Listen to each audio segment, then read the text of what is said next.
என்னம்மா இப்படிலாம் சொல்ற? ஆ? நீ ஏன் அவனுக்கு பயந்து சாகணும்? நீ ஏன் புள்ளடா, ஏன் புள்ள.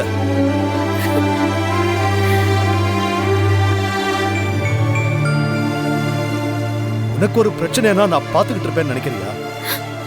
மாணிக்கம் உனக்கு பண்ண கொடுமைக்கு அவனை நான் எப்பவோ கொன்னுருப்பேன். ஆனா அவனை கொண்டுட்டு நான் ஜெயிலுக்கு போனாலும் ஏன் நினைச்சு இங்க எல்லார் நிம்மதியும் போயிடும்.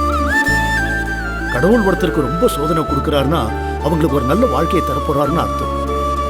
அதே மாதிரி உன் வாழ்க்கையும் இனிமே எல்லாமே நல்லதா நடக்குமா. நீ பயப்படாத, அவனை எப்படி போலீஸ் பிடிச்சிருவாங்க. அதுக்கப்புறம் நீ சித்துவோட ஒரு நல்ல வாழ்க்கை வாழ போற. மாணிக்கத்தினால நீ பட்டதெல்லாம் போதுமா, அதை மறந்துடு. சித்தார்த்தோட ஒரு புது வாழ்க்கை உனக்கு இருக்கு. அவனை விடு, நாங்க பாத்துக்கிறோம். மாணிக்கம் செஞ்ச துரோகத்தையும் கொடுமையும் அவ்வளவு சாதாரணமா என்னால கடந்து வர முடியாதுப்பா. அதுக்கு கொஞ்ச நாள் ஆகும். என் மனசு மாற வரைக்கும்